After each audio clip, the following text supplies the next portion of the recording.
the mind, heart be acceptable in Jehovah's sight. He is our strength and our redeemer, and it is in his name, which is his authority, that we pray, praise, proclaim, protect today's message. Aman. Thank you, everybody, for being on. We appreciate you, and forgive me for being a little tired in my voice, doing a lot of traveling, and I did not really get sleep at all yesterday. And even this rising, I was able to lay down for about an hour and a half, probably got about an hour 15 sleep before I'm coming in front of you. So uh, I believe that what they used to say, my help is coming. As we get into this, I'll be able to give you what's necessary, but just forgive me if I'm a little tired, a little slow on delivery. I promise you the word is still going to be righteous. It's still going to give you what you need. We're still going to talk to our fathers. We're still going to talk to our diaspora. We're still going to speak to our community and still get some things together that we need to have proper discussion about. Thank you guys for being on again. To the moderators, the SOC, the ministerial staff, everybody, I appreciate you all so much. If we give all honor and praise to the Most High. We give all praise and honor to him for my wife, the Honorable Maya, who lives a life that's able to be honored. You can check her out on TikTok, YouTube, her website, and Pinterest at Bloom and Flourish. Not A&D, the letter N. Bloom and Flourish. She is a healer, herbalist, chemist, and biologist by degree, for those that need a little extra oomph. And I'm thankful and grateful to have her in my life and to be a part of what's going on with us here at SOC, and just with us in general as a people, as we continue to get better and better and better and better. All right. So let's go ahead and jump into this. As I was saying, we don't have as much time on Saturdays as we normally would. And we were short yesterday. And in all honesty, we'll end up being somewhat short tomorrow due to the fact that it is Father's Day. And so, it being due to Father's Day and something else special in my family, we will be kind of short tomorrow as well, just in case people might have things planned or whatever. We do not want to get in the way of that, but we do want to go ahead and give a word that might hopefully be a help to many of you that are listening in. So let's go ahead and get in. Thank you for your patience, those of you who stayed on. There's a blessing for those who were being patient today, and I believe this is something that'll really help with some things, accent some things, accentuate some things that might be able to help through articulation, to make sure that maybe we're attempting the wrong things, rather than having advocacy for fatherhood in the proper fashion that it should be, that we might be able to cause addition to come into our homes, into our abodes, right? So thank you to everybody for being on. Let's go ahead and get started. Before we get started, let's say hello, everybody, real quick. Thank you if you're on Facebook, if you're on YouTube, if you're on TikTok. We appreciate your presence today. Thank you so much for spending time with us. We really, really do appreciate you. If you're on Facebook, please like and share. If you're on TikTok, please feel free to like, share. If you want to give gifts or anything like that, or just want to go ahead and watch, your presence it means a lot to us, helping us with what we do around the diaspora. Also, too, if you're on YouTube, feel free to like, share, subscribe, hit the notification tab, and you can always look in the description with the video for more information on what we do. If you're on TikTok, you can always look at our main TikTok page, click on the link tree to see what some other things that you can see that we do as well, or get in touch with us. You can text us, email us, etc. All righty. But let's go ahead and get into today. Today is part 6 of a series within a series. Our main series is This System is Sus. The series within a series has been a call to fathers. When we say a call to fathers, we're talking about an invite. Inviting fathers who are sources, who are foundational, who believe in dropping culture and giving it to others, right? And let's say hello to everybody before we dig even deeper. How you doing, Sister Dawn? How you doing, Sister Nadine? How you doing, Sister Nadine? Let's see. How you doing, Big Brother Thomas? Also, a reminder, we're going to have a meeting today, 12:30 p.m. Eastern New York time, for everybody who's SOC. So after we finish our children's meeting at 12:30 p.m. Eastern New York time, we'd love to have you guys come on with the meeting with us so we can lay some things out and just give a reminder of some things real quick. All right. How you doing, Sister Deja? Heart. Okay. Thank you for following. Sonic Love. Minister Tamara. Sister Patricia. Sister Sage. Aaron, I believe. Brother TJ. Renaissance. Jesse. If I missed your name, charge to my head, not to my heart. Auntie Marion, Sister Renee, Sister Latoya. Hopefully I called everybody. I think I did. If not, please forgive me once again. Today, I want to talk specifically in this part of this system is sus and a call to fathers. Today, I want to basically just say it like this. What's your alternative? What's your alternative? That sounds a little weak, but I want to say it that way because for real, we might need to hear this. What is your alternative? If we don't become the fathers that we're supposed to be, what is the alternative out here? What's about to happen to our sons? How you doing, Sister Barbara? What's about to happen to our daughters? How you doing, Sister Sherry? What's about to happen to our communities if we don't start becoming fathers? What's the alternative? Right? So many people, I'm so tired of him. I don't want to hear about marriage all day, this and that, or whatever. Okay, what's the alternative? What does the alternative become? You said the alternative is blaming women? Okay. But blaming women, blaming men, that's part of what we do now, right? We're talking about a call to fathers, right? And thank you, Tuckwell, for being on. Sorry for not saying hello earlier, right? But even in that, what's the alternative? See, that is an alternative to what y'all wants. Blaming men or blaming women is not helping, right?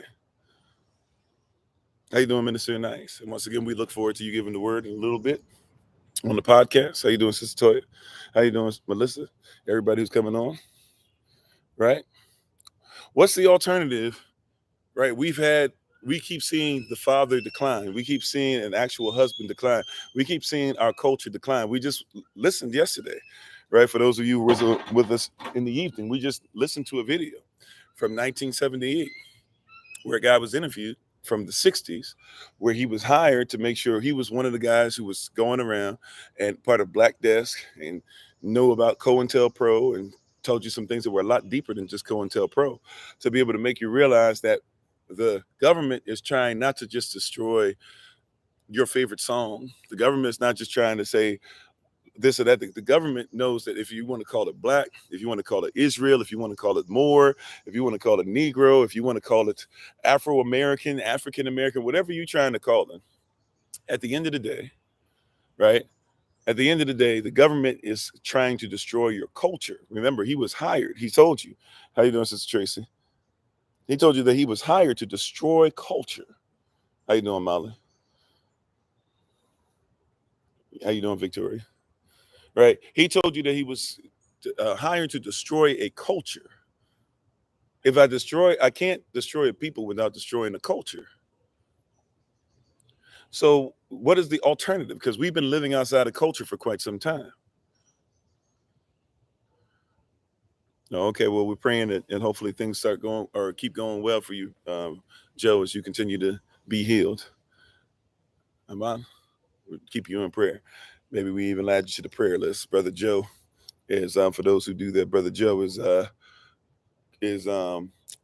continuing to get better after a car accident and making sure that he retrains his brain or goes through the physical therapy that's necessary. So we're praying for that, right? As a father, how you doing, Blossom? As a father, or in this system, the system that's us, keeps telling us to go away from our culture, from our families. And as a father, we have a responsibility to be what the culture stands upon.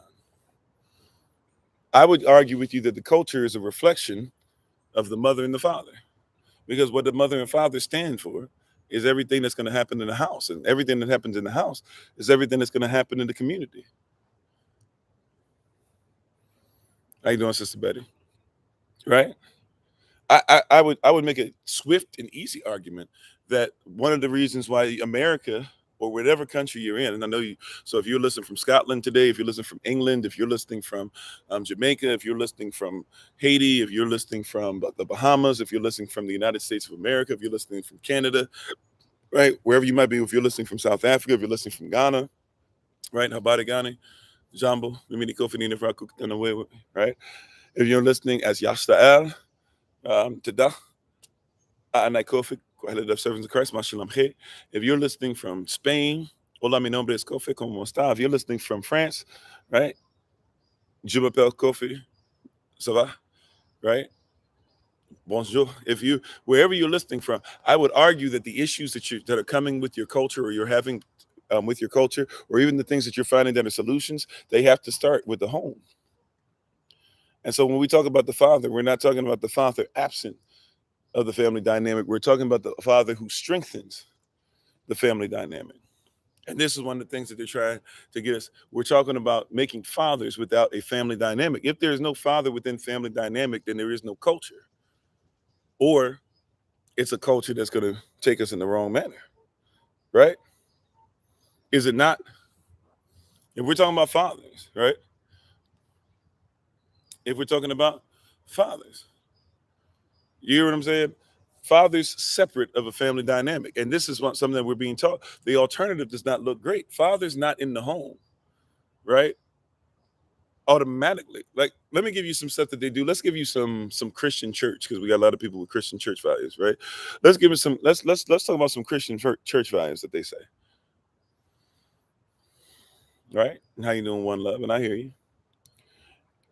Do you know that they will tell you that statistics show that if a father takes his family to church, it's 92% more likely that the children are going to go to church.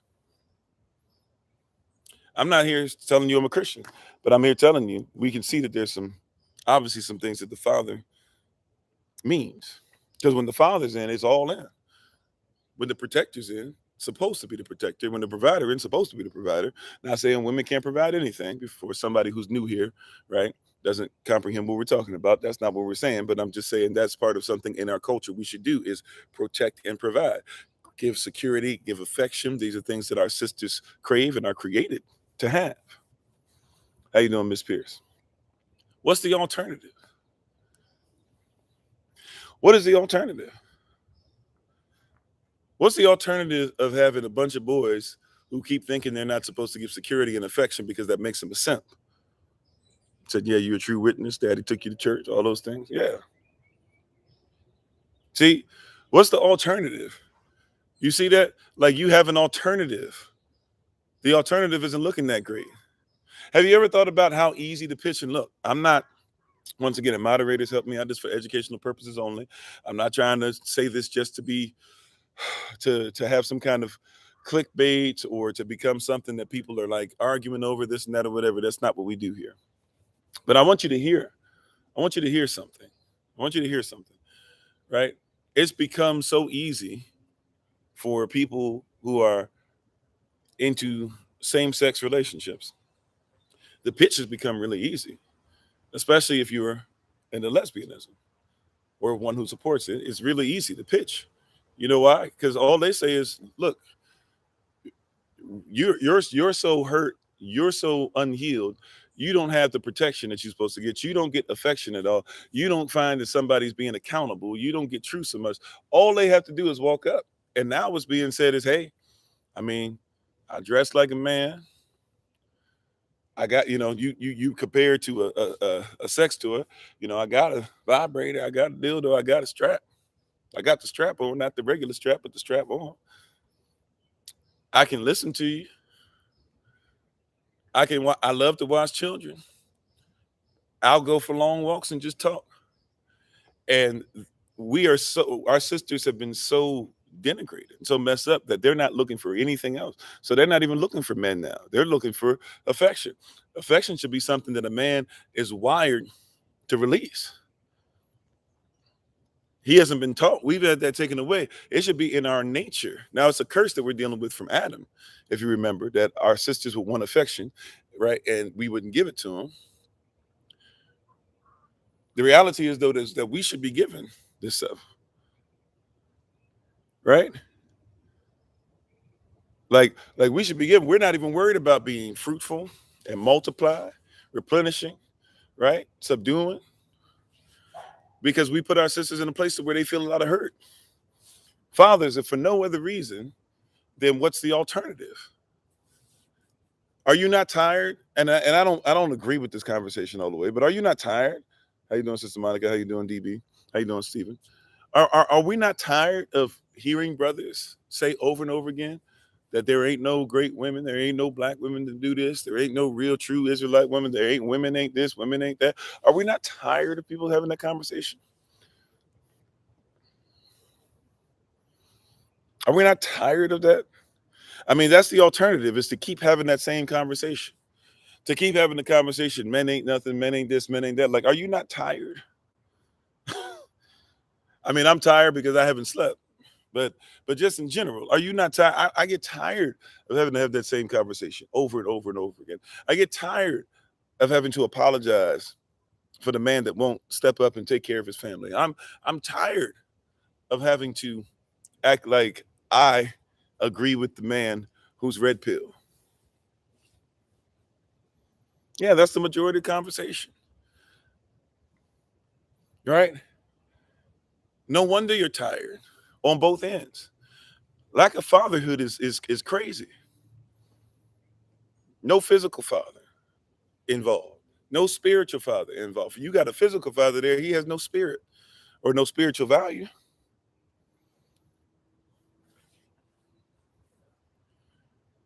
Right? No physical father, no spiritual father, no emotional father. Father not willing to say they love their child, not willing to kiss them on their forehead, afraid to sow love into their own son, afraid to sow affection into their son, and then get embarrassed when their son never gives embarrassed affection into their daughter-in-law.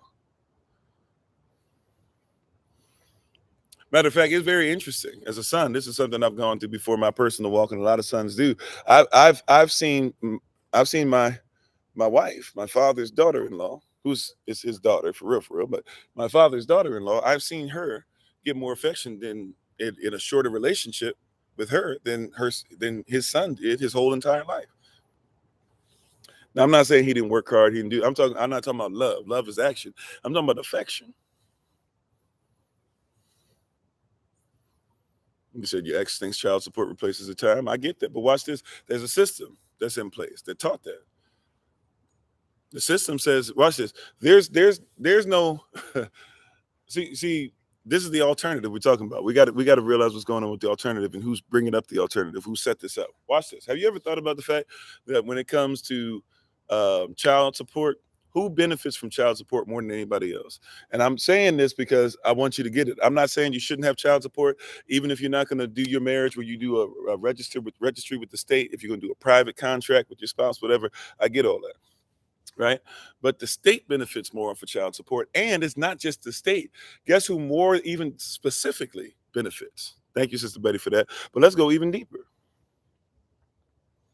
Let's go even deeper. See, this is who's teaching it and making sure that we go through these things. Who benefits the most? It's like if you want to know why people are getting, why tickets when you're traveling or you're driving are so pervasive. You need to know who gets the most money off that. Nope, not the mother. Believe it or not, Sister Knight, the mother gets just enough to make it by normally. It's very rare that the mother or the father, whoever it is going to get child support, is going to be attached to somebody who's rich enough and then have a case that's valid enough that somebody can even try to give them all that stuff. So the children benefit, not as much as you would think. I'm not saying the children don't benefit at all. I'm saying who benefits the most when it comes to those dollars. Who are the people that are benefiting? Who are the people making the decisions? Let me help you out. Who's the people making the decisions? There we go. The judges. How you doing, Minister Morel? How you doing, Najee? Shabbat shalom to everybody once again. Right? The judges. If you look up in the states, most states, I can't say all because I haven't studied it, and I don't think it is factual that all of them anyways. But in most cases, when the state is doing something as far as you've registered your children, you've registered yourselves with them. So now basically your children are technically always ward of state, but they basically just allow you to raise them. What they did is child support, a percentage, like the mother never truly gets 100% of child support. So if the judge says you're going to give this much a month, you're not getting 100%. Whatever they tell you, whatever shows up in your mail is not 100% of what the child support is. There's a percentage going somewhere else, right? It's not a pyramid scheme. I don't know if you would call it a Ponzi scheme, but it's like when you go to the bank, or if you've ever seen in the banks where people gotten in trouble because they take like a portion of a penny over and over and over again. Oh, thank you, Bobby. Appreciate you. It's like when you get a portion of a penny over and over and over again. You ever thought about that? Like, you ever seen any of that? So you might think, oh, they're just getting a portion of everybody's penny, but one person is not having to work that much and they keep getting everything. Well, the judges, they get a portion, right, of your child support. They get a portion from everybody's child support, everybody that they lock up, or everybody that they don't want to lock you up too much. But if they lock you up, you're forced to be able to work for the prison. So you still, even though you're getting pennies, they get pennies off of your pennies, right?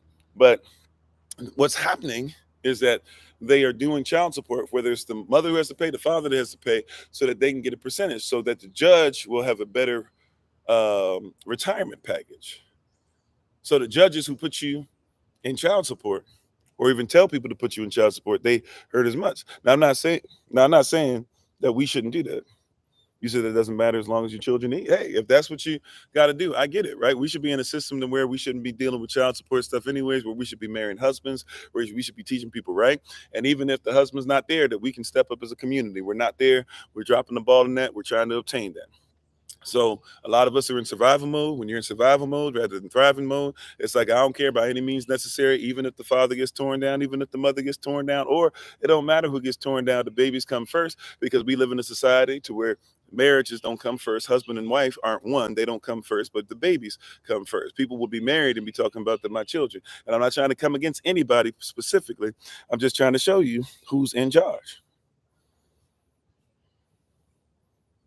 I'm just trying to show you who's in charge. All right? Who's making these decisions? Who's making these decisions? It's not us.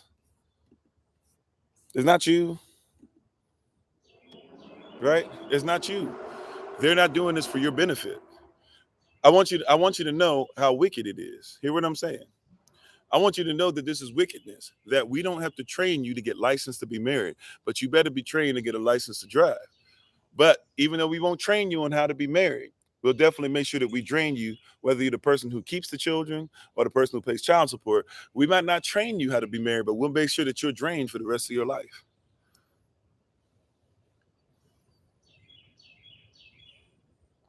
I'm just trying to show you. See, that's the alternative. The alternative is to be in a system to where it's not going to get any better.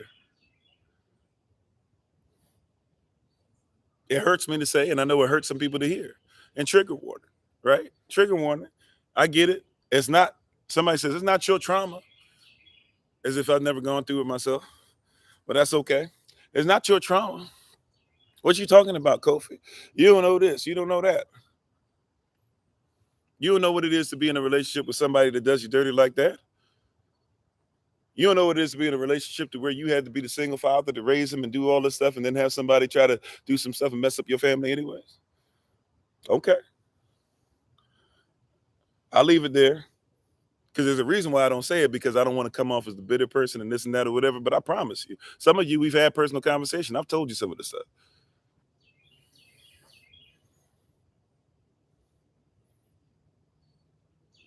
Right? I've told you some of the stuff. But at the end of the day, what's the alternative? I could I'm just trying to tell you, the alternative is what we're living. There's something deeper going on than just the child support, is what I'm trying to tell you. Because the child support is coming, right? Or the child support is being argued over because somebody's not even a father. But we should have made sure that before we got a husband, he should have been qualified as a husband according to our culture and our standards, right? He should have been a father according to our culture and our standards. We're living in our alternative and arguing the alternative to the word of Yah. The word of Yah is not supposed to support somebody who's a deadbeat. And in all this stuff, even if we go to the judge's decision, how many judges' decisions, when they're giving child support, how many of their decisions say, hey, we also want to make sure that it's guaranteed that this father will see his children this many hours? Not talking about against the mother. I'm talking about if the father ain't trying to see the child. Why aren't there judges? Why is there not a system in place that says you don't get a choice? You will help raise your children. You will be in their life. You will spend this many hours with them. If there is a deadbeat, why not force the deadbeat to be in position? You know why? Because they don't care about the family. You said if your ex-husband had it his way, he would have abandoned his children. Okay. He already has. And I'm not trying to come against you, right? You know, I get pumped up. Right? I'm not trying to come at you. Right? I'm just trying to tell you the truth. He already did. Money coming in doesn't mean that the children are getting what they need anyways.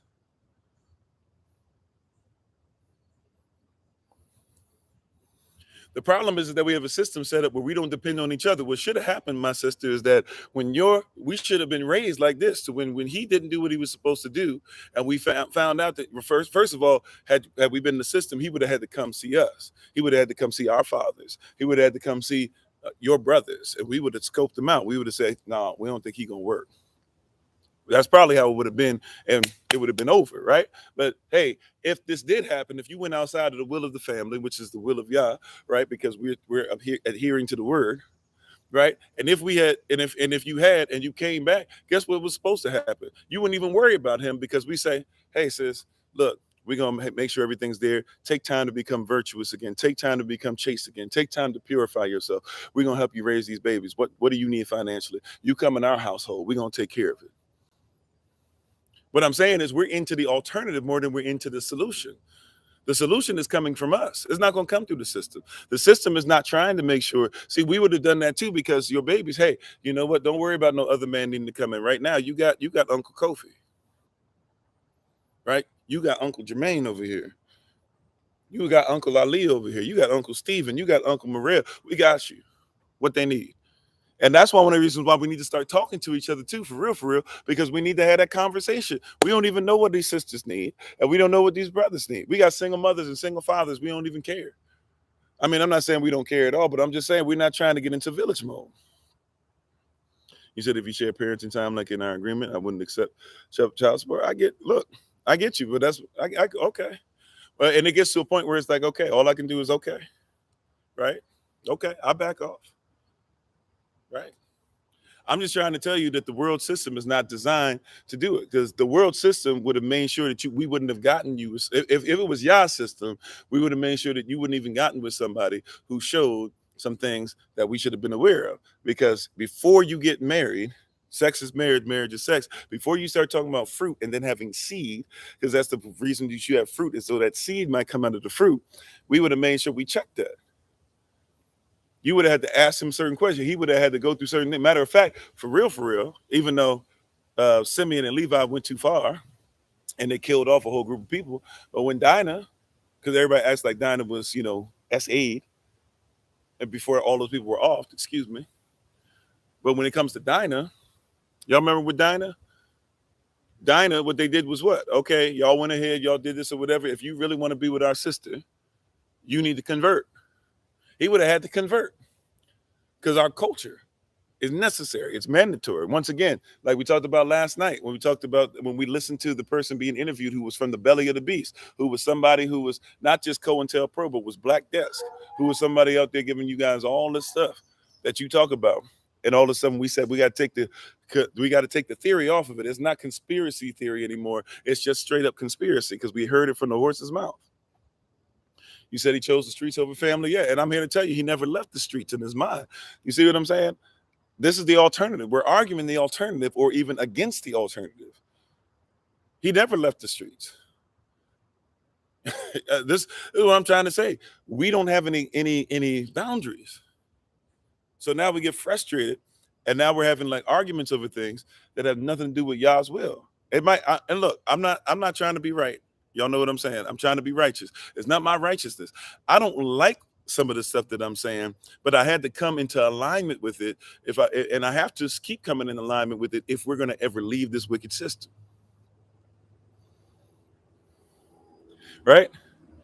We got people who are saying, because I walked down the aisle and because I went out with this person, because I knew them for a long time, because they had babies with me, that was a husband, that was a father.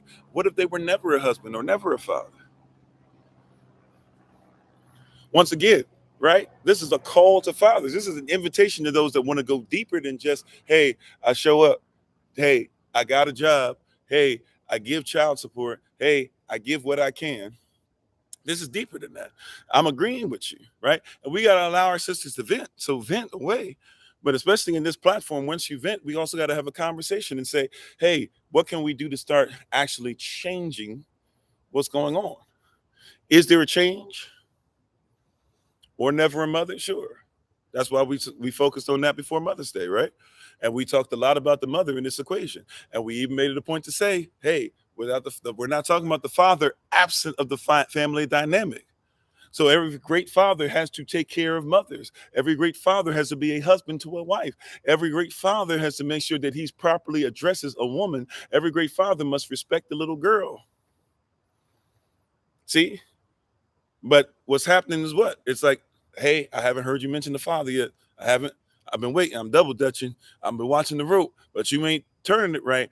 You ain't got the rhythm right. I'm waiting for you to say mother, mother, mother. No, look, when I talk about a strong father, I talk about a strong mother.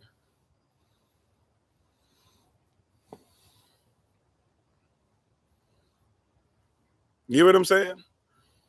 In our community, you're not supposed to have a father without a mother.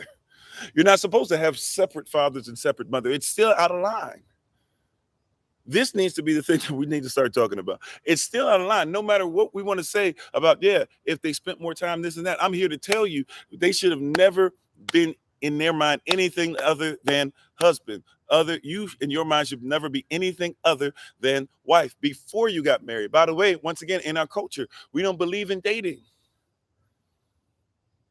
People keep talking about, well, what about courting? The Bible, where it's talking about courting or this and that or whatever. Look, the Bible never talks about dating. And courting is more stuff that you get from your Southern vernacular or something that you're dealing with that's from English mindset. Talking about their nobles and what their stuff did and people in their court. And if you want to talk about kingdom in that regard, fine. But even in their court, guess what? They still ain't really supposed to be dating and sleeping around with each other. They get betrothed. Their families discuss it. And they're supposed to be trained on what it is to make sure that they can take care of someone. Yeah, it's a family affair. It's always been a family affair. See, once again, I can't talk about the father dynamic without the family dynamic. We're trying to talk about family and then trying to figure out how do we put father back in there rather than you can't talk about family without child, mother, father. You can't. By the way, we're missing an ingredient, the Most High. We're missing and when with that ingredient comes something that allows for things to be able to fire off in the body. Just like when you have certain ingredients that help with nutrients in your body, one of the nutrients is going to come with the Most High is his law. Laws are not there to give rights. Laws are there to protect your rights. Right, the biggest ingredient. And thanks for being part of the community. Is it Barb? I'm sorry, Mrs. Barb's. Right, and how you doing facing codependency? See, even in marriage, we talk about this all the time. If you're married to the Most High, you're not supposed to be independent. You're not supposed to be totally dependent. You're supposed to be interdependent. Or some people want to say codependent, but you're supposed to be interdependent. Two are becoming one. How you doing, Sister Irena? Law's there to protect your rights. The word of Yah is there to protect your rights. Law doesn't give rights, it protects your rights. You're talking about the right to be a wife, but you don't. But you have a fatherless generation and a lawless generation. Put that together. That's the alternative that we're seeing. But if you want to put the law and the father together, and we want to go to our theme for this whole week, Malachi chapter 4, verse 6, that the hearts of the fathers must return to the children, and the hearts of the children must return to the fathers. Then that's the standard. See, I would say that's another alternative, but no, an alternative by definition has to be an alternate of what actually happened. If it's an original, it's not an alternative. We wrestle not against flesh and blood, but against principalities. Principles mean what? Or principalities there means what? Origin or kingdom. Put it together, that's kingdom origins. Our problem is not the physical male. The problem is the kingdom that's not in him and the origin that he's not held accountable to. When you were dating that man before you walked down the aisle, when you were dating that man before you got your license, when you were dating that man before you registered with the state, when you were dating him, was he held accountable in everything to the original standard, the kingdom standard for man, for husband, for male, for provider, for protector, for affection giver, for student of the word? If that wasn't the standard that he was held to, then I'm just going to be honest with you. I'm not saying that he deserves no blame, that he should not be held accountable, that he should not change, that we should not look at his life, that we should not call him out. I'm just going to tell you, though, that you're trying to hold him accountable to a standard that he never came in with the mindset to keep. You said, for this reason, I can't comprehend the homosexuals, one man, one woman, and the children. Yeah, because it's not even a standard. I'm just telling you, if he's not coming in with that standard, it's going to be difficult for me to hold him to something that he never. It's going to be difficult for him to hold himself. I deal with one-on-one coaching, marital coaching, life coaching all the time. And when I deal with marital coaching, especially when we're actually doing the marriage, and there's a lot of sisters that will come to me and still won't make sure that they do things the correct way, even when they're taught. And I'll hear the brother, and the brother starts saying, what you mean this? And what you mean I got to be? And what does it even mean to be this? And what does it even mean when the Bible says blah, blah? And I just be looking, and I'm like, okay, we're going to try and make this work. But if he ain't had that down for the beginning, for the jump, I'm praying for you. I'm going to do the best I can. You're going to have to use these tools. It's your marriage. And hopefully he gets, but I'm just saying, he coming in wrong. He coming in hot. Yeah, this is our culture, by the way. I'm not trying to dismiss anybody. If you do something different in your culture, feel free. This is for educational purposes based upon our culture. It's okay for us to be able to tell you how we do things as well, right? So I'm just saying, if he coming in hot, talking about, I don't like this, and I don't know about this and that and blah, blah. Hey, see, if you know better, you should. See, people always say, if you know better, then you'll do better. If you know better, you should do better. But just because or watch this, people use that wrong because they think the word no means to be aware of. The word no means to be intimate with. If you're intimate with something, that means you live it. That means you make fruit from it. That means that you are laying down with it. In a sense, that means that you're giving it honor and all that at all times.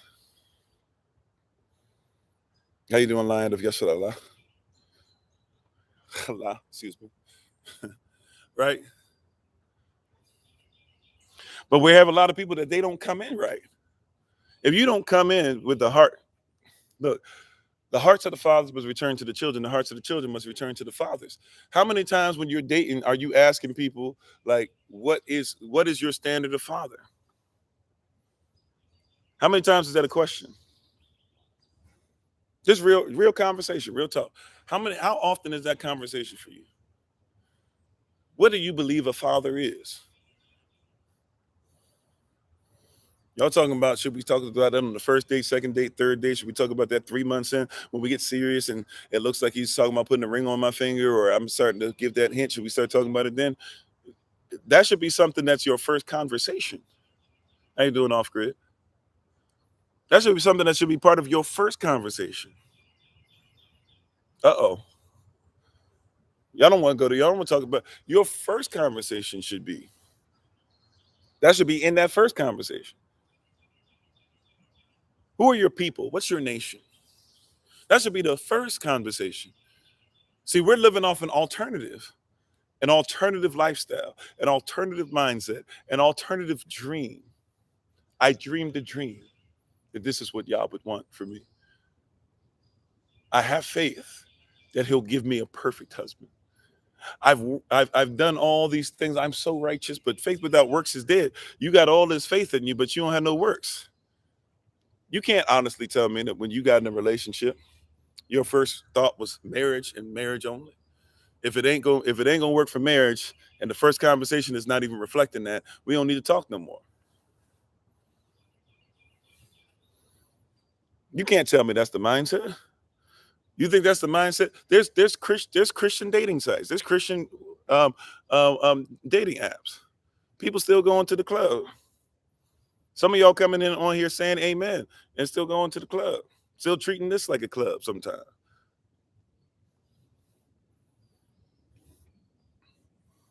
There are people that come on here, and I'm not talking about our sister who came on today. So I'm not talking about you, sis, right? But I see all the time brothers and sisters that come on and be airing their dirty laundry in the live feed, whether you with the person or not with the person. You know, he a narcissist. She's somebody, she doesn't support this. What do you do when you're with somebody who never does this, never does that? That's actually okay question. But people be airing out their stuff. I can see we're not dealing with. There's certain things that we shouldn't even be dealing with. Y'all saw I started to go into stuff from a prior relationship that I had, and I had to say, oh, you know what? Let me stop. You know why? Because this is not the platform for that.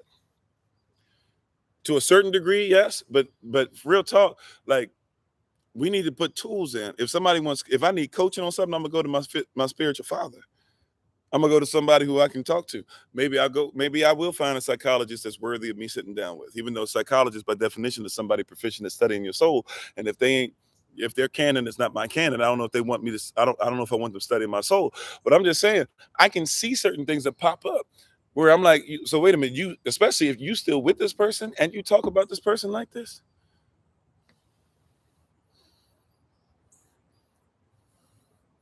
I'm just trying to tell you, we there. What's the alternative look like? We're seeing something that's the alternative of what Yah wants for fathers and for families. We're seeing something that is I'm not saying that you shouldn't go to your brother or sister sometimes and say, look, I apologize. I'm sorry. I don't know who else to turn to. If I go to the world, if I go somewhere else, maybe I'm a cheat to do something crazy. So you know what? As my brother, as my sister, I need to be able to just let this go. Can you please listen to me talk about it? And you vent for a little bit. That's fine. But I'm talking about, there's people that every day, and I'm not just talking about the life system. I'm talking about there's people that you'll meet in life, right? Every day it's talking about how bad somebody is, how terrible somebody did, what somebody did to him 55 years ago. And you're like, baby girl, this is year 56, you know, holding on to trauma. It's kind of sort of like, it's a little different, obviously, but it's kind of like what Jada Pinkett does, where you still focusing on Pac. Is Will your husband or not? If you couldn't let go of Pac, it shouldn't have been surprising to anybody about what's his name, August. An entanglement shouldn't have been surprising. If you can't let go of somebody who, when they were still alive, wasn't really with you like that,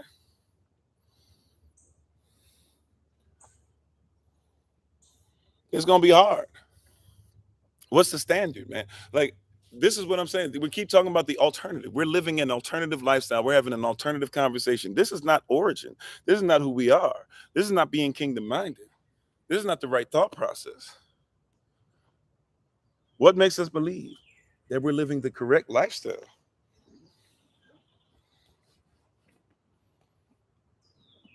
We're having conversation that's not word oriented. How you doing, Minister Joseph? What is the standard? We're living an alternative, right? Watch this. Even for those that say, okay, you tell me my husband's gone, I'm not going to be in it no more. My wife is gone, I'm not going to be in this thing no more with them, whatever. Okay, all right, cool, right? So now I'm dealing with my children. I'm making myself better. I'm doing this. Okay, cool. All right. Now that we got all that together, what is the standard going to be? And I'm not trying to um, not be empathetic. I'm not trying to have a heart of stone. It is not my MO. It's not my philosophy. It's not my thought process. I'm doing well. Thank you, sir. It's not my thought process to come against it. And once again, if I'm coming off a certain kind of way today, I hope I'm not. I'm sure I don't think I have, but just in case, look, I am a little tired today. I told y'all I really didn't sleep. We've been traveling, been on the road, and I legit laid down for about an hour and 15 minutes, and probably 15 of those minutes I was not asleep. Right? Really, about 30 minutes of that hour 15 I was not asleep. So I am a little discombobulated, but I think that I'm doing a pretty decent. I'm trying to hold myself accountable, make sure I'm not coming off any kind of way towards you. I just want to make sure, right? I want you to hear this. I'm not coming at you. I want you to see that there's a systemic thought process that systematically was put in our minds to where even though we might be saying we're finished with the world, we might still be thinking like the world. It can be possible to, right? According to the 13th Amendment, it can be possible to not have to be a slave just because of your physical appearance, but still be arrested and have somebody focus on your physical appearance. What do I mean by that? 13th Amendment, right? Chattel slavery supposedly is finished, but no, 13th Amendment does not say that chattel slavery is finished. What does the 13th Amendment say? The 13th Amendment says we cannot simply enslave you just because of the color of your skin anymore. So now if we are able to arrest you or detain you, now we have the right to be able to go ahead and put you right back into chattel slavery. Check it out. All right. How you doing, Rod? That's what it says. Well, the same thing can happen to where just because you're not in a bad marriage, or just because you're not dating anymore, just because you're not in the world, supposedly, right, doesn't mean that you can't be arrested or detained by some mindsets to where you're still in the system. They still got your fingerprint. They still got your social security number. The enemy still knows what you are. They're still doing this Black Death thing to you, this COINTELPRO thing with you. They still have studied what it is that is persuading you. They know your weaknesses. The enemy studies us. And so you're saying, man, I'm so glad I got out of that bad marriage. But if you're not careful, you have coping mechanisms that are still of the world, right? Like somebody can come out of club life and still be addicted to cocaine. You don't go to the club, and so maybe you don't go as deep into some of the stuff with some of the people at the club that you used to do. But and I'm not saying everybody goes to the club doing cocaine, but I'm just telling you stuff that I've, that is out there, right? So you can be finished with that, but still be into cocaine. But you can say, I don't do it as much.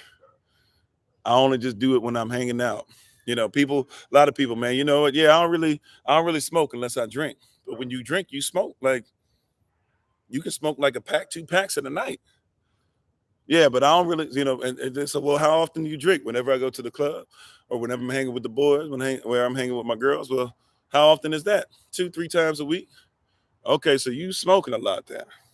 No, no, no, I'm not a smoker. I only smoke when I drink. So in your mind, you say, hey, I don't just buy cigarettes just for the sake of buying cigarettes, but you still smoking. Can you see what I'm saying? The same thing is happening with our diaspora. I'm holding now. Okay, but you still, right? I don't just cut, man. I used to just cuss people out and do this or whatever. But brother, I hear you when you on the street corner and you're preaching the word, but you start cussing everybody out. Yes, just because you're cussing everybody out and you make sure that you got your fringes attached to what you think is really like an Israelite garb, but really you just got some fringes attached to a shirt or you got some fringes attached to a dashiki. Just because you got some fringes attached to something doesn't mean that you actually have left what you said you left. You have a form of Elohim, but you're denying the power.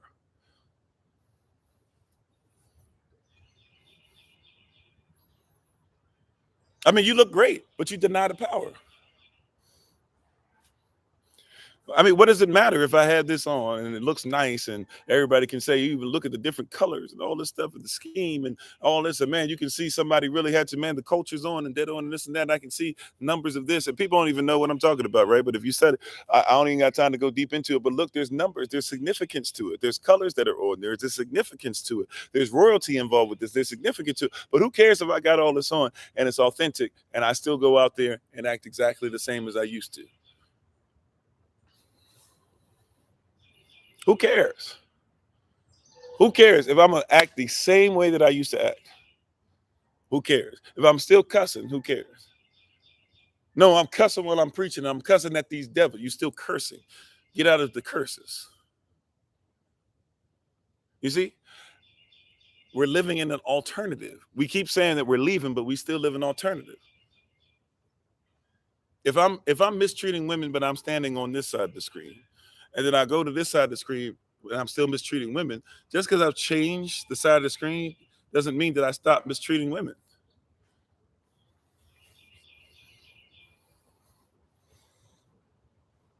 Thank you, Sister Beverly. Appreciate you. You hear what I'm saying? We're coming with a lot of stuff that's out the world and trying our best to make it fit. If you controlling in the world, you came out of it, but you still controlling. You manipulative in the world, but you came out of it, you're still manipulative. You have not left the alternative. You have not come into the knowledge of truth. You come into an awareness of truth, but you are not in the knowledge of it. Knowledge is intimacy. To know somebody is intimate. Look in your Bible, whenever it says so and so knew so and so. That's why when you still go down south, because whether you believe it or not, down south, they're more proper than you, especially if we're talking about southeast of the United States of America. They are more proper than many of you because they actually have more in common with England than you do, especially in their word usage. Just because they say it's slower and there's more of a twang to it, and the slang's a little different, it doesn't mean that they're not more in tune. So you'll even hear them when you talk about you got a friend, they say, oh, that's your friend? Because you don't have girlfriends and boyfriends like that down south. You don't just have a friend. If that's your friend, then you trying to tell us you trying to do something, right? Like there's certain principles that are there all around you. If you say you know that person, they gonna say, "Oh, you know them? Oh, bro, like, you know them?" They're going to say, you know them? What does that mean? That means you being intimate. I ain't like, if somebody from down south, right? I'm not, I got kin from down south. I'm come down south from time to time. I'm down south in that area right now. I'm going to be down traveling all around this area. And by the way, if you're in Georgia, I'm gonna try and see if we can. I don't know how long we're gonna be here, so y'all just gonna have to kind of tune in, and I'll try my best to text or send word through, ministerial staff and those who send messages out to people in Georgia, etc. We might try to do an impromptu meeting one of these next couple Saturdays. I'm not sure how long we'll be down here this weekend. It won't be something. It'll have to be one of the following 2 Saturdays if we're even here long enough for it to be the following 2. But it may be possibly at least the Saturday coming up. You might want to be ready to see if we can meet up somewhere. Right. But I'm telling you, you go around here and you start telling people, oh, I know so and so. They're like, oh, you know. Now I know not everybody does that. A lot of people now who are from down south, they're not the people who are, I wouldn't even say originally from here, but people who are here for generations or things like that. So now some of the language is changing. But they don't just say stuff like that. They don't just say stuff like that. Right. I'm trying to tell you, you got to be in position. How you doing, Sister Tori? You better be ready. Like we're dealing with an alternative. That's why I asked the question, what's the alternative?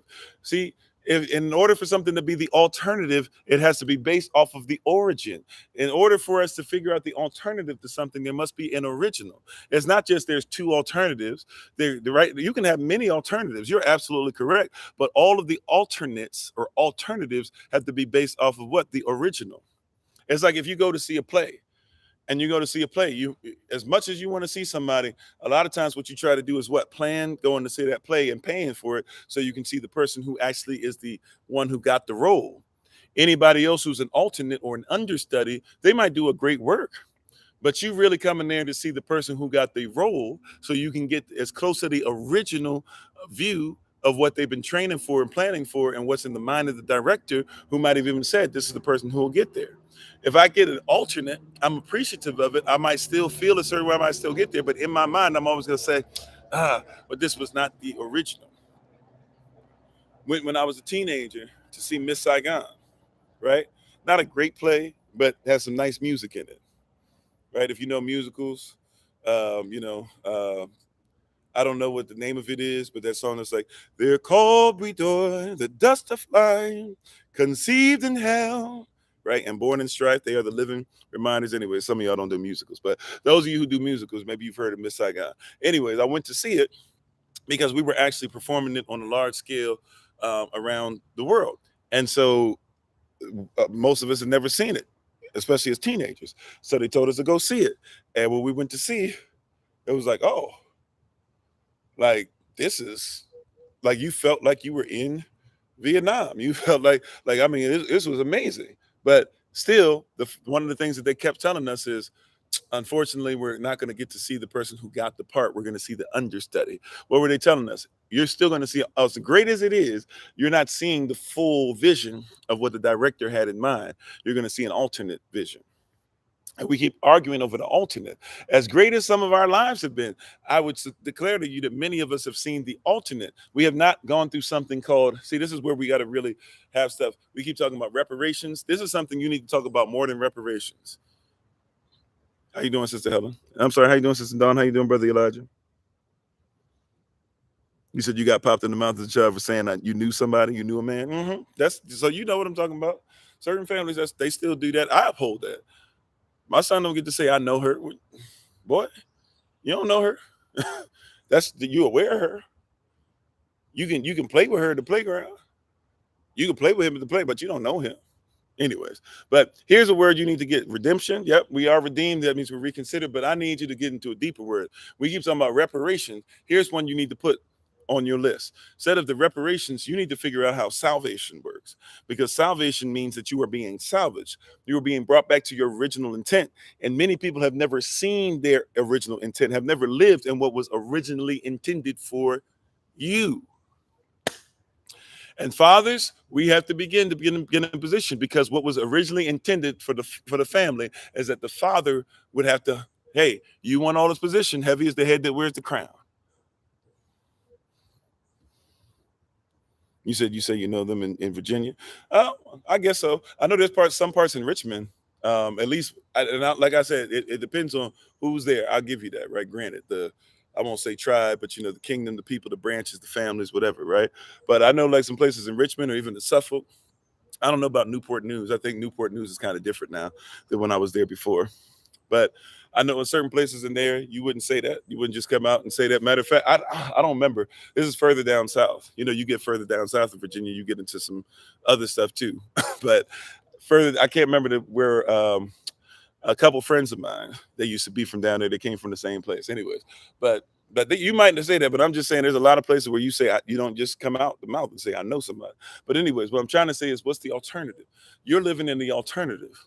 You're living in the alternate version, right? You're not living in what's Yah's desire. What I'm trying to tell you is that the original is different than the alternate. Husbands, love your wives as Yeshua loved the assembly. Right there, time out. When you got with your husband, see, a lot of people get with boyfriends. When you got with your husband, a lot of people get with somebody they dated for a long time. But you're supposed to be a husband before you got qualified, right? When you got with your husband, right? Not just you were with them long enough, you tried out the goods, how you gonna know if this stuff is gonna be of any value if you don't get to taste the groceries and all that stuff, right? When you got with your husband correctly, did you check to see if he could love you the same way that Yahshua loved the assembly? Did you even ask him on the first date to make sure that you did? Watch this. Or instead of first date, first conversation, is there Bible study? Because this is what we say we believe. This is what we say we need. I need a man of Yah. I need a man who's going to be studied. I need a man who's going to be principled. I need a man who's going to be into salvation. I need a man who's going to be okay. First question out the gate. I have this question, and don't give me no softballs. I got a question about Trinity. Can you explain Trinity to me according to our culture, according to the Word of Yah?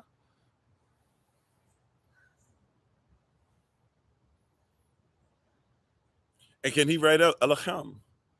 Can he write out Aleph, Lamed, Che, Yad, Mem, Father, Son, Holy Spirit, lead us in the water, the blood, and spirit? You got a 3-in-1 over a leader, a 3-in-1.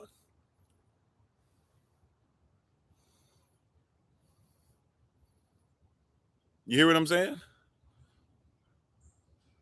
Like, people are out here doing all this stuff or whatever, right? You have a dated mentality because you go to the store and you want to make sure that you get a date. And by the way, the dates they give you don't even know. Even if they say use by date, or if they say, best used by date or whatever, they still don't really know technically what the expiration date is. They're just doing something to protect themselves legally.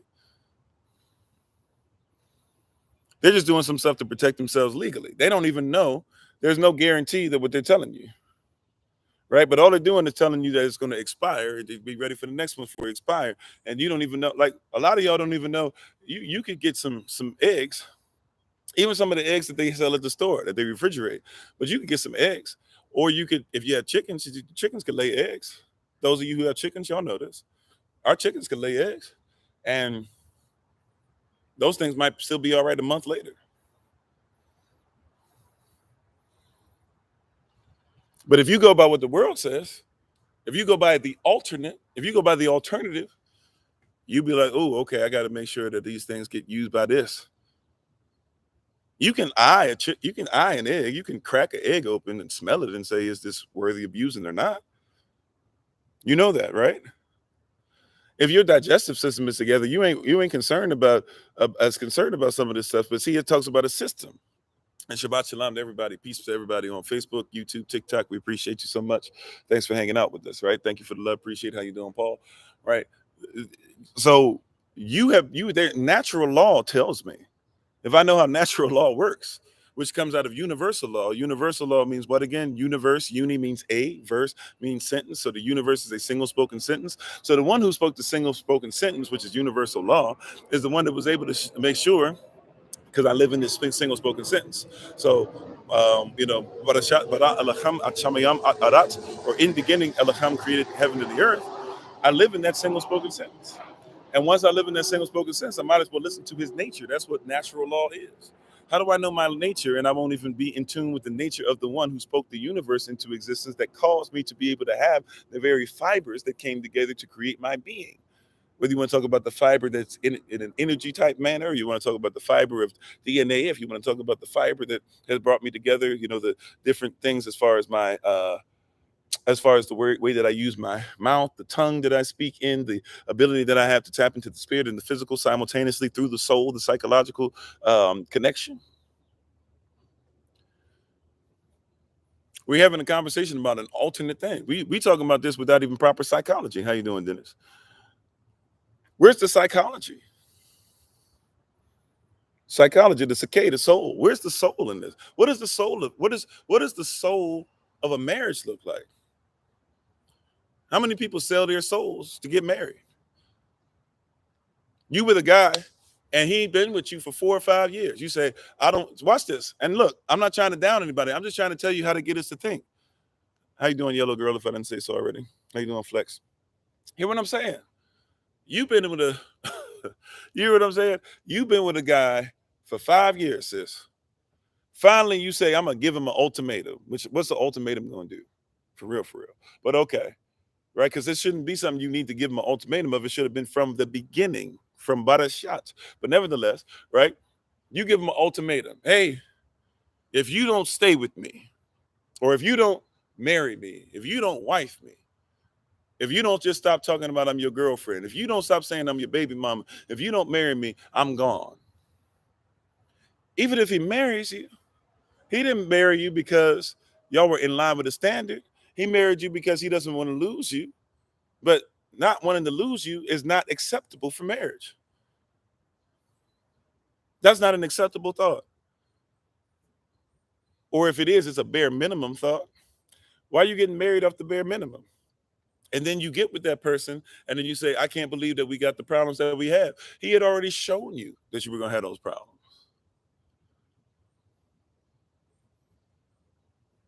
His mindset is already, I'll do as little as possible to make this work. And if she'll keep allowing as little as possible, I'm gonna keep doing as little as possible. Then we say, I don't comprehend. Pastor Kofi, I don't know what happened. I have no clue what happened. Can you help me to learn? And I have to sit there because you coming to me and you're my sister, and some of you are my spiritual daughters, and I'm sitting there and I'm listening. I'm like, okay, but I'm just being honest with you, baby girl. Can I be honest with you today? Part of me is saying, I don't know what you got with this Negro with with it in the first place. I'm just being honest. Part of me is like,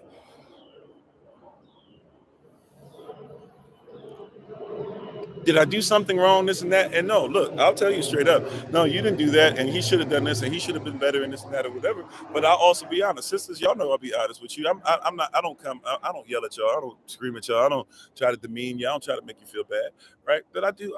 I am honest with you. I'll tell you. Yeah, I can see he wasn't a husband at the beginning, though. I can see he wasn't really going to try to dig in like he was supposed to.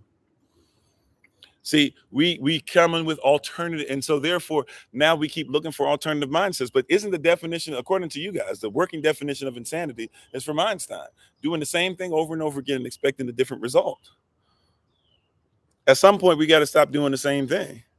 See, we're mad about the same thing because we keep doing the same thing, but that's insanity. I'm not going to be mad anymore at the brother that we warned about. How many times have we taught now? 1 Timothy chapter 3, verses 6 through 8, right? That there are those who look that you should, verse 5, you should from such turn away from these things, people that are high-minded, lustful about themselves, have a former elohim, deny the power thereof, right? All this stuff, right? From such turn away, from such repent from. You facing these brothers, from such turn away. Why? Because it says in your new walk, right? In your new way, in your new walk that you're going through, you got this new walk that you're trying to get to where you're supposed to go. In this new walk that you're going towards, you can't be doing the same thing you used to be doing. It says in verse 6, for these men, these leaders, even these religious leaders, are the type that look for women who have been battered, bruised, and we're going around here looking silly, right? Heavy laden with sin. And it says that they teach, even when it looks like they're teaching you things, it says that they keep giving you things, they keep teaching you things, but you never come into the knowledge of truth. So they give you just enough, they give you trinkets, they give you little things just to play around with. Hey, she'll be satisfied with this, just like you do with your child. You'll be sick because you got to realize these are spiritual fathers. But if this is a spiritual father, just because he's a spiritual father doesn't mean he's spiritually inclined to help you. And so you get a lot of spiritual fathers that they give you little trinkets. She'll be okay with that. She'll be all right with this. She'll go ahead and go around with this. Hey, this will give me another year. Hey, you know what? If we have a child together, hey, even if we don't get married, she ain't just going to leave me. I mean, this is how some of these brothers think. So when I see this keep happening over and over again, I'm just trying to tell you a pattern. I'm not telling this to you because I want you to feel bad. I'm telling this to you because I want you to know that this system that a lot of these men are coming. What's the ultimate series that we're coming out of? This system is sus. And what is the series within the series we're talking about? A call to fathers. We have not seen fathers that have been what? Salvaged. We have not seen the salvation of the father yet.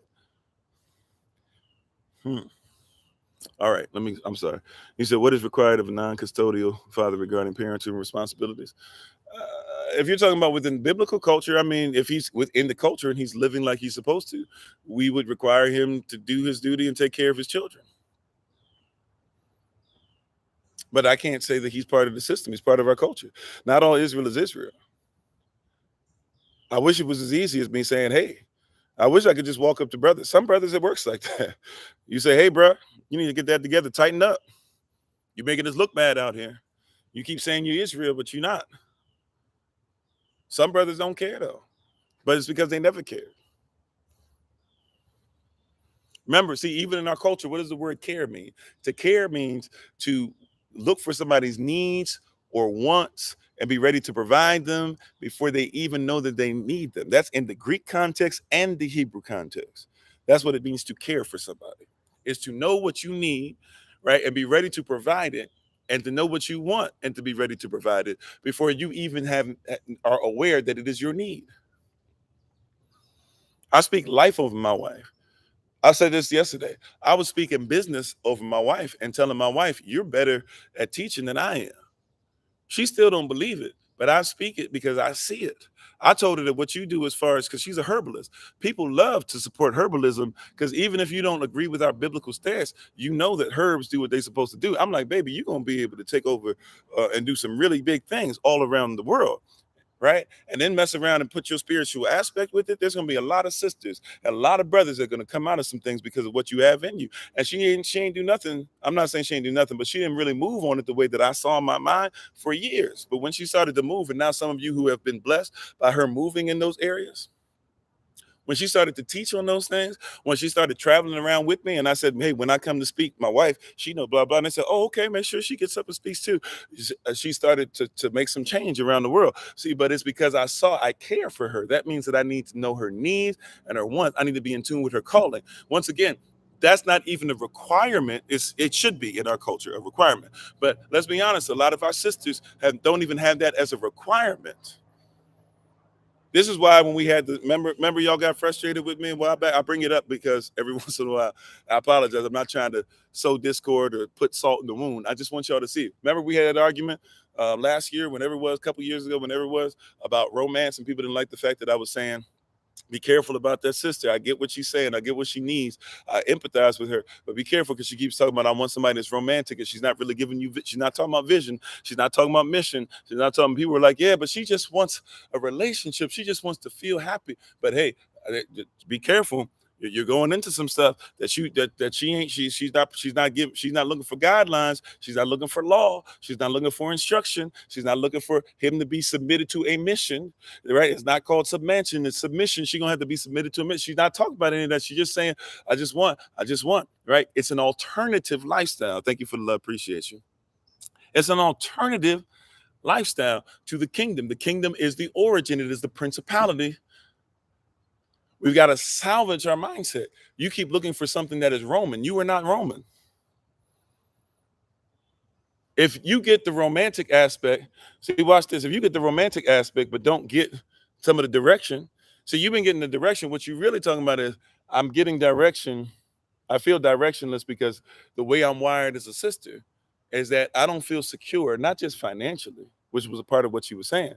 She was saying also, I don't feel secure as far as he loves me, he cares about me, he knows about my needs and my wants.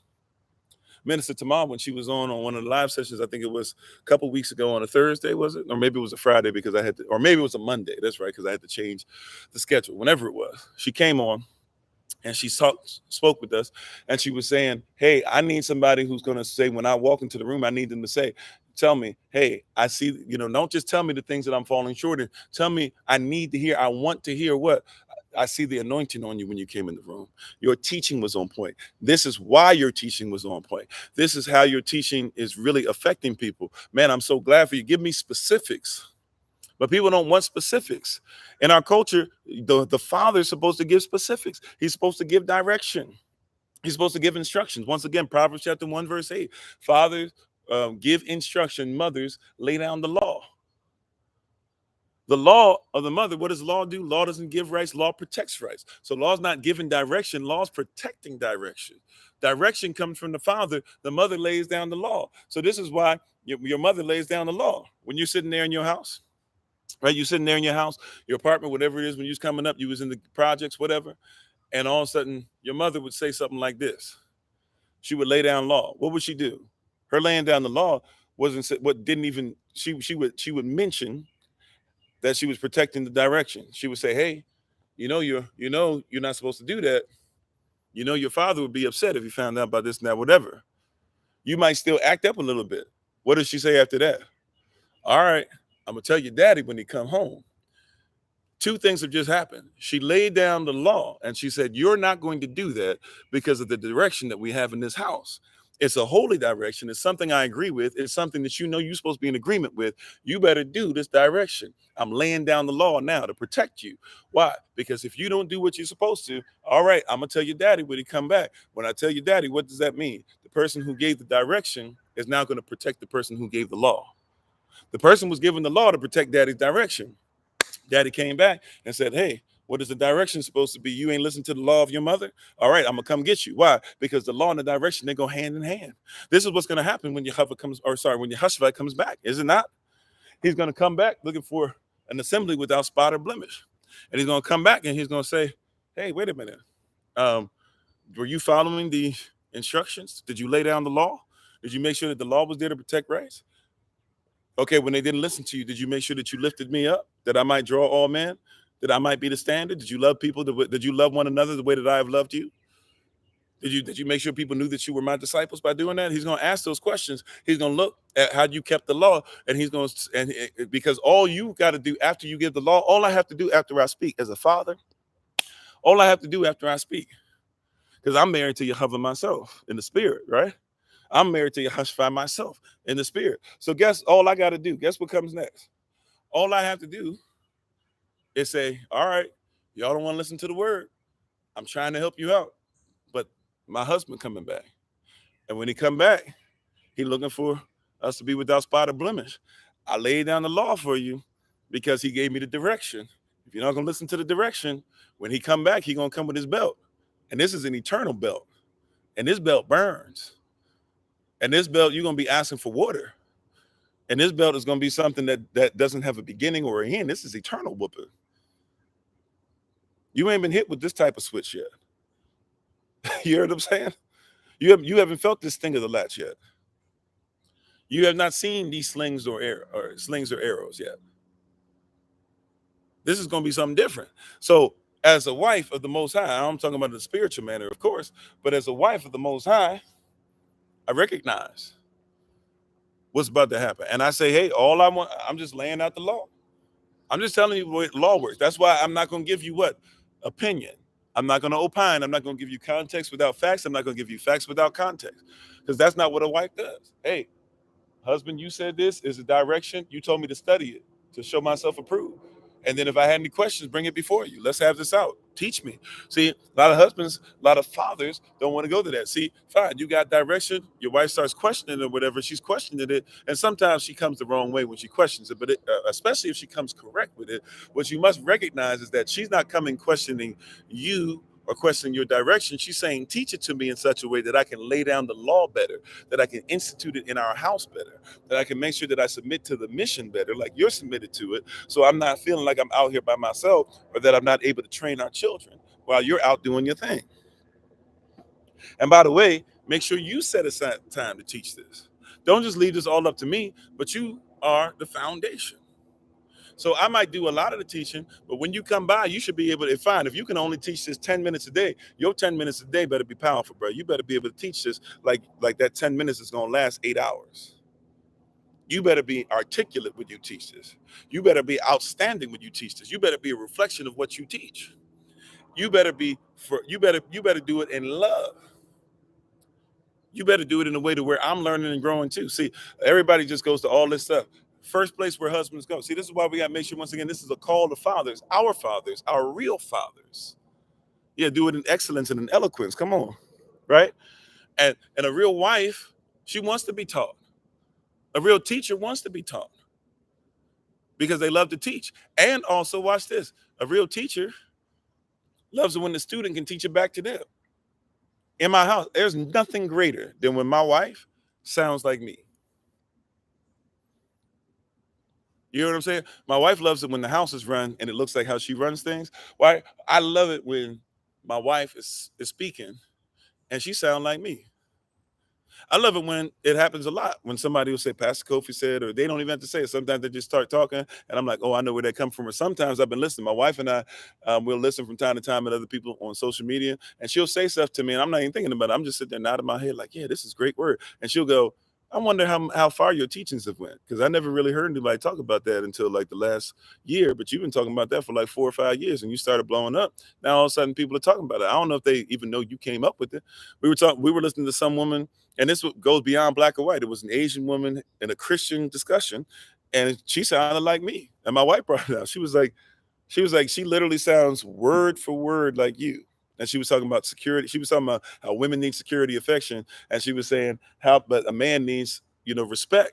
And how can I keep talking about this affection that I want, but I don't give him respect? The same way you need affection is the same way she needs security. She was like, she said she sounds exactly like you. Now this could be because we learn from some of the same sources. It could be, right? But I'm just saying, there's nothing that makes somebody prouder, right? There's nothing that makes somebody prouder, right? When it sounds like your spiritual son or daughter sounds exactly like you. And when my wife sounds exactly like me, oh, there's nothing greater than that. When she sounds like me, in other words, what I'm saying must have some value, and how I must be living must be valuable to her, and what I'm saying must be making sense and resonating to my own house first before it goes to everybody else. It must be. It must be making a difference. I must be a vessel. I must be being used, and I must still. That's when you got to humble yourself, right? We had situation. I told you, this happened on our trip when we were taking our trip, being recognized out in public and stuff again, right? I'm very introverted, so unless we do in a meetup, I don't even really want everybody to know who I am and stuff like that. And especially because people out here are crazy. People study and literally find out once you in a certain place. That's why I like to one of the reasons I like to travel, especially with social media, is that people be knowing who you are, and they look for the places. They look to see the same place. They want you to tell them where they are, all that stuff. So they be trying to find out stuff about the family. So I can't even give certain things that I would normally give out that I would love for y'all to participate in, because I got to keep it secret. Right. But I'm saying all that, I'm getting a little out of pocket. We took coming up where we got to get ready to take our leave so Minister and Nines can be ready to go. I'm saying all this to say this, that we're getting into alternative lifestyle. We have an alternative conversation. This is not on point for us. This is not our culture. How you doing, Iska? This is not the way that we roll. It is not our mindset. How you doing, servant? If I didn't say so already. This is not who you are. The alternative. What is the alternative? The alternative is when fathers don't even know if they're male or female anymore. This is the alternative. How you doing, LaFleur? Right? You hear what I'm saying? This is the alternative lifestyle. When the father's not supposed to be, when the father's not in position. Fathers, what is the alternative? Are we okay with this? Are we okay with our sons living an alternative to the origin that Yah has created them to be? Sisters, are we okay with lack of fathers? Are we okay with I don't need a man? I'm not saying you need to go marry one and run down and meet me at the altar right now. We gonna get you married. No, you should be a husband. I'm sorry, you should be a wife to your husband first. But hear what I'm saying. This I don't need a man. What is that? What has that done? You think that's made your sons better? You think that's made them more sure of who they are? Now the things that they bring to the table are not even necessary. Are we all right with our young girls and who become older women who are traumatized because we don't have fathers to protect them. You know how many sisters I talk to who will tell me straight up, I haven't trusted anybody, especially let them lose their fathers at an early age or their grandfathers, whoever it is that's raising them in a male role model phase. I don't trust anybody. That's what they tell you. I don't trust anybody. It's not even against you, brothers. They'll be honest with you. I don't trust nobody. I don't trust nobody. You know, ultimately what they're saying is I don't trust myself. Thank you, Takwa. I still got to reach out to your son, by the way. If I don't text him for some reason or text one of y'all, please, I've been busy with traveling stuff, as you guys have seen. I've been all over the place, and literally, I have not slept. Once we finish our meeting at 12:30, and between then and the men's meeting, I'm going to be knocked out. I'm going to be asleep. I'm going to be comatose. Somebody had to pray me awake. I am tired, but prayerfully, you guys got the message, right? And by the way, tomorrow, and just a heads up, just like we did for Mother's Day, because I know I want to give the same respect.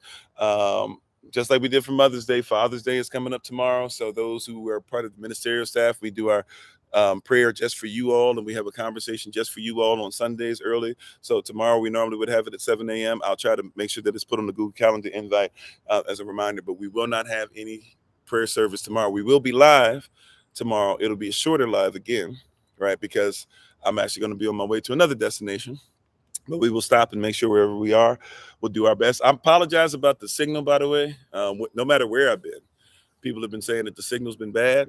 So we've been trying our best. We've been trying to have multiple Wi-Fis, use the phones, use, the whatever you call it, the Wi-Fi that's in the phone or whatever you call it, all that stuff.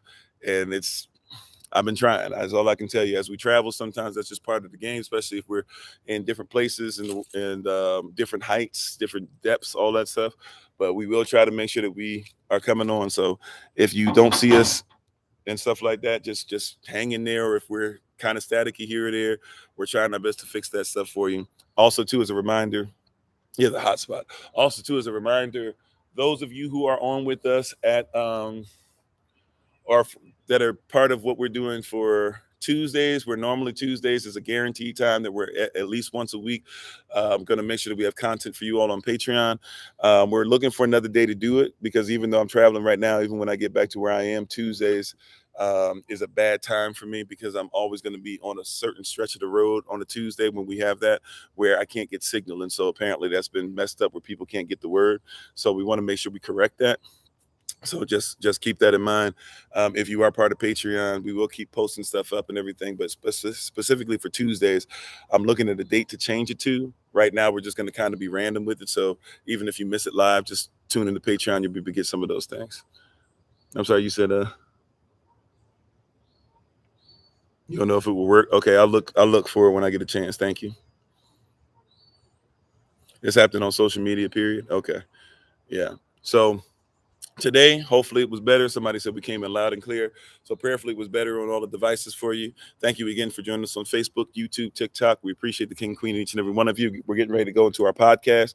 So we'll leave a little bit of breathing space. A lot of times I go directly into the podcast, but let's give a little bit of breathing space for Minister Anais today. I really don't have much of anything to add to it. Just want to give a reminder real quick.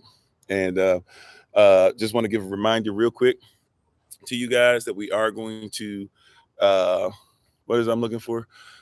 A little bit of so reminder for the rest of the day. So we had our live session at 10 a.m. Eastern New York time. So this is all Eastern New York time at 10 a.m.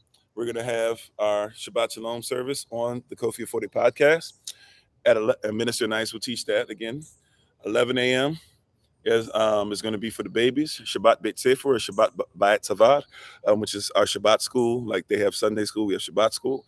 So if you'd like to participate in that, or your children to participate, matter of fact, there's somebody, I don't think I got the stuff to, I'm going to look for you. But if you want to participate in these things, make sure you let us know. I will also finish up. I know you guys, a lot of you still didn't get a Google Calendar invite, so we're going to try and make sure that's there for you guys to participate. We're going to have a meeting at 12:30 p.m. Eastern New York time. That's for everybody. Right, especially for adults, but everybody can be on that.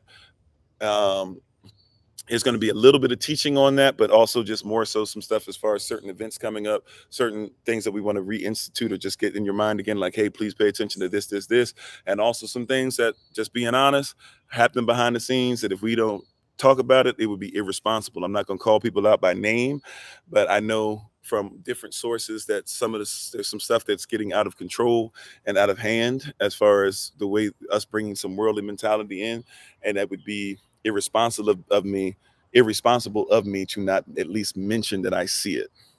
Okay. And then some of you that have had conversations with me asking about certain things and why they're going on or whatever, then you'll know exactly. You won't even need to respond. You'll just be able to hear. So I might not even let people respond on that, right? Some of this, I'm going to straight up say, I don't even want your response. I just want you to listen, to hear. If we don't get a big participation, we'll try to have another meeting, maybe the following Saturday or the Saturday after that or something, or maybe, right? But if we don't get participation on this particular thing, it's very important. I will have to address it during a live session. I don't like using the live sessions to air out dirty laundry. I usually don't tell you guys anything having to do with who we're helping financially. I usually don't tell you guys certain things outside of basic necessity, like with y'all's land project or classes or different things. There's certain things that I feel, meetups, etc. But I'm just being honest. If we don't deal with it properly behind the scenes, this is something that I can't just let sit. So I'm just gonna be honest with you. We got to make sure we put it out there. But I hope that if not today, if we have to redo the meeting and bring it up again, the next time we have a meeting, we bring it up again. I would hope we have enough participation to where I feel comfortable enough that enough of us have heard it and we know what's going on. But if not, you might hear me bring this up, next month sometime again. And this time bring it up and tell you exactly what's going on. Not calling people out, but bringing out the situation, because we can't have demons, demonic spirits, devils, and stuff coming from stuff in the world and thinking that it's gonna be okay to let that stuff reside in here with us. All right, okay. So I just wanted to be there. Thank you all so much. So once again, we just did the live session. So today's schedule, we just finished live session, 10 a.m. This is all Eastern New York time, 10 a.m. Uh, podcast, 11 a.m. children, 12:30 p.m. everybody, 7 o'clock p.m. all the brothers. If you are not a brother and you're a sister, if you want to go and support Sister Tamar, she has her live session she does on Saturdays. That'll be at 7. I will try to come on briefly to support after we finish. I don't really have much for our brothers today. So I'll try to be on to support as much as possible. But if you would like to support her, feel free to go ahead and support Minister Tamar. If and maybe somewhere in between, depends on how tired I am, we might try to do a little extra something that we do on the Kofi_40, the original page, which we'll make sure we record if we do it on Patreon. But thank you guys. I appreciate you. I really don't have much more. Once again, those that are in Georgia, not this weekend, but maybe the following 2 Saturdays, we might have something for you guys. Especially we might try to do something. We're going to try to do something that's for those that are in southern part of Georgia. I can't remember the city name. I might have to look it up again, but we're going to look at something that's like southern Georgia, right? Something about maybe 4 hours down south. I think it's 4 hours down south. Or maybe it's a couple hours down south. I can't remember, but something like 2-3 hours at least down south from Atlanta. And then we'll try to do another meetup that'll be in Atlanta again. And the ones that'll be in the northern part of Georgia, so closer to the north, Atlanta. We'll try to do something with you guys. That'll be something that we can meet up with other Israelites that are in the area and do something. Possibly look at some stuff that's growing, some food. Trying to look at some land, possibly, even though that'll be on me to do. But we'll try to get some of that stuff done. Okay. So just kind of keep your ear to the ground. And also as a reminder, ministerial staff, normally we would meet at 7 a.m. on Sunday. We're not going to meet at 7 a.m. this Sunday due to Father's Day. So give the same respect that we did on Mother's Day for people that might be planning something, traveling, etc. We're going to do the same thing and respect that for the fathers. All right? Okay. So thank you guys. I appreciate you. Tomorrow's Father's Day. I'll be very brief with the Father's Day message, at least in comparison to what we normally would do, especially on a Sunday. Sundays, we normally can go 4 or 5 hours easy, and then we take the rest of the day off. It'll probably be an hour to 2 hours, might be closer to an hour, but at least give a message to the fathers. And that'll be the end of our Call the Father series, as well as the overall series that it's under, which is called This System is Sus. And we thank you for being part of us, or with us on this part of the journey. We appreciate you. We honor you. And you guys take it. You said you'll be in Jonesboro on Tuesday and Wednesday. Okay. Remind me, Big Brother Thomas, because we love to definitely chop it up. Let me see where Jonesboro is. I'll be forgetting where this stuff is.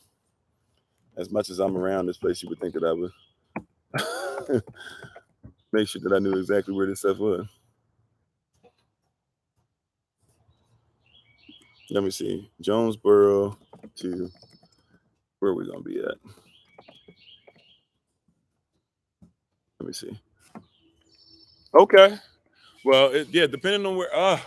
Yeah, you know what? I think we will be back. So we're gonna be going to Florida, and then we're gonna be coming back up probably on Tuesday. So give me a reminder. You're gonna have to remind me. I'm gonna try to remember, but you know me, right? And by the way, then now I don't have no excuse to hand you your stuff, right? So now it's doubly. I'm gonna put the pressure on myself doubly, right? But give me a reminder. And we try to see if we can link up and say hey and all that stuff and kick us off, because we should be getting back on Tuesday. I don't know what time Tuesday though, so but we should be getting back on Tuesday. So if not Tuesday, Wednesday, we should definitely be able to do something. So let me know what's up. Let me know what's up. If you give me if we do Wednesday for sure. Well, even beforehand, I'll ask my wife to make sure that she takes care of the stuff. Because if it's left to me, I'll just leave you hanging. I got all your stuff, but I still haven't mailed it. That's her. She does that. She takes care of that stuff for me. I still don't even really know how to do FedEx like that for real. For real. I'm gonna keep it a buck with you. I've probably only sent something FedEx like 3-4 times. So that's her domain. But thank y'all so much. I appreciate you. If you're on TikTok with us, we're gonna get ready to do our shout out. If you've never done a shout out with us before, we'll tell you exactly how that works, and we'll show that to you in a second. If you want to learn more about what we do outside of just the live sessions, obviously you can tell that we actually like know one another. We talk to each other. We check on each other. We call each other. We have meetups, whether I'm there at the meetups or not, and we're all over many different locations, trying to even get some places in the world together as well, and certain things that we need to get on track and together. So there's a lot of different things that we do that we like for you guys to know about. And if you want to know some of them, they're going to pop up. But just hang around in a second and we'll have some stuff. If you want to have some information on how to get in contact with us, call us, text us, email us, etc. And we'll make sure that somebody gets back to you ASAP. But thank you all for being on again. As always, this has been Pastor Kofi, Pastor Servant to Christ, where we are always changing lives one mind at a time by being a voice of the voiceless and speaking the unspoken, until we have the great privilege, opportunity, and responsibility of being in front of you all again. Please remember, as always, Yashadal, that you are loved, you are necessary, you are majestic, you are fearfully and wonderfully made, and you, which is all of us working together, will be the reason why people who are in this system no longer have to be of it. Shabbat shalom. Peace. For those of you that are still on with us, this is how the shout out works at the end. Very simple.